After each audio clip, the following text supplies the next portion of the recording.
Funding for NotAVampyre is provided by viewers like you. Find perks and tiers at patreon.com/NotAVampyre. Thank you. Recording.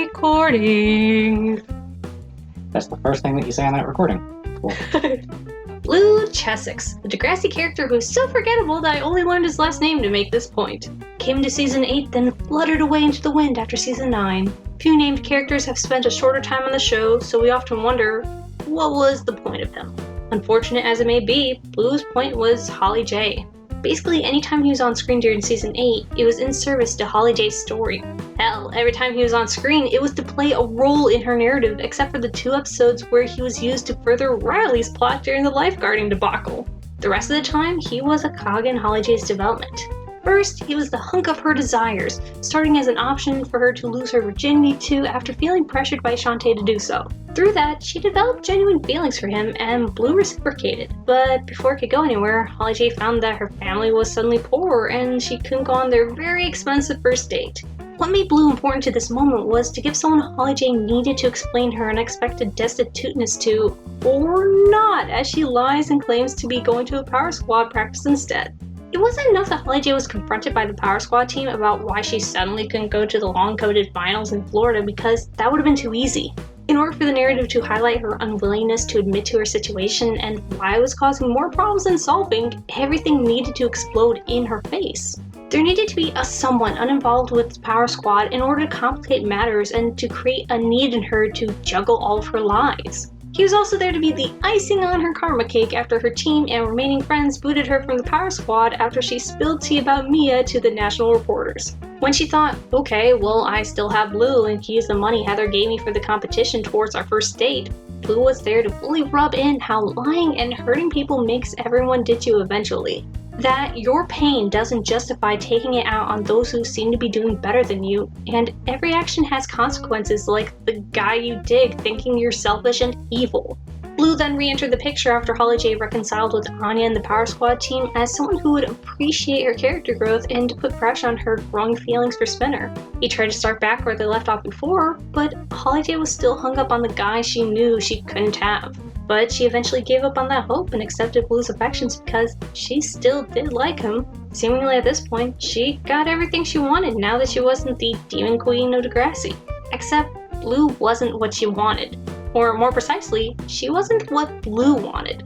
Yeah, Holly J stopped being outright malicious to friends and foes alike, but she was still the outspoken, self-interested, and personal goal-oriented Holly J. And not only did she have to remember this, but she had to reinforce this to Blue, who acted as a representative to all the people who thought that she was now a sweet pushover. He and their classmates kept expecting Holly J to be someone that she wasn't. To always be aiming to please the most outrageous requests and to be ever ready to help. Become a person who lives to make everyone else happy, even to an unhealthy degree like having to forgo eating to keep on top of every inquiry. Blue represents the pressure for Holly J to swing to the other extreme from being the heartless bully queen bee to an utter people pleaser, even going as far to just let him call her Holly instead of her much preferred Holly J. Blue and her classmates were trying to make Holly J into what they wanted her to be. As she accuses Blue of, they were picking the parts that they liked of her and pretending there was nothing else to her character. Blue best underlines this pressure as a single focus point to rebel against because it wouldn't have been satisfying to see her tell off a crowd of faces for not treating her like a person. To better personify the dehumanization that she felt and the pushing of her boundaries to breaking, she needed a single focal point to reject, and that was Blue. It also provides some narrative interest because she spent a season kind of wanting the guy and having to grow as a person to get a real chance with him, but once they were together, she realized that she shouldn't have to mold herself so that Blue would like her. Asking her to do more than be a decent person would be too much because that gets into the territory of forcing her to just become someone else entirely. She can still be Holly J without losing the ability to stand up for what she wants while also not treating her best friend like garbage. Blue wanted someone who kowtowed to other people's desires, but that wasn't who Holly J was, or had to be in order to be loved by those who knew her.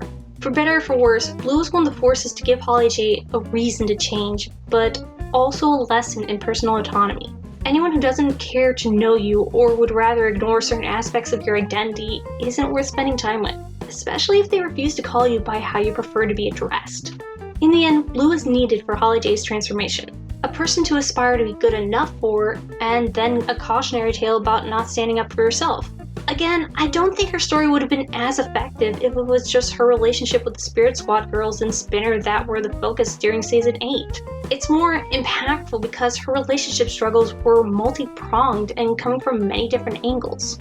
Yes, I think Blue could have been replaced by anyone, however, because of how little he himself is explored. All we know of him is that he is the artsy type and that he only sees what he wants to.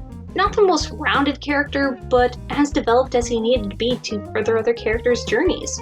It's clear the writers tried to do something more with him during season 9, but likely couldn't find a place that wouldn't be better filled by other characters. Unfortunately, many stories use these barely developed types to round out casts and progress narratives of the more central personalities. I guess what makes this one stand out is that instead of a woman or queer identity or other minority person, Blue is one of the few cis straight white males to fill this position. Starting to get my space set up, we'll see how long this lasts. In the meantime, check out this fan art by Jacob Bielo. It looks really, really cool. It is so detailed. I love it. It looks like scratching stuff into metal. I swear I did something similar in art class, but I can't quite remember how it's done. And if I had half a brain cell, I would have asked how it's done before filming this. Regardless, I adore it, and once I get a P.O. box set up, I will happily receive it in the mail because I want to have it around. It just looks great. Discord quit on me, so I gotta bring it back up so I can actually talk about the damn piece. It does look like how I want my recording area to look, like with more bookcases, like a very, very comfy chair, a spot for Scooter to ideally chill out on, and then surrounded by posters of things that I like. Thank you very much, Jacob Bielo, for this wonderful piece, and if you want to check out more of his work, there's a link down below in the description and on screen now. I think it's jacobbielo.com. We'll see you in editing. And if you want to send me some fan art that you might have of me, or just simply talk to me, or even keep track of my videos, because wouldn't you want to do that? Because I think I make kind of decent videos. You can check out this Discord invite link. You'll find a constant stream of the things that I'm involved with. You can talk to me in my NotAVampyre crypt. And if you're a patron of at least $1 or more, you'll get access to a patron suite. Plus, you can also see videos on Friday instead of Sunday, and also look at the other lovely perks I've got on patreon.com/NotAVampyre. And of course, check me out on Twitter @NotAVampyre. Thank you very much for consuming this video, and until next time.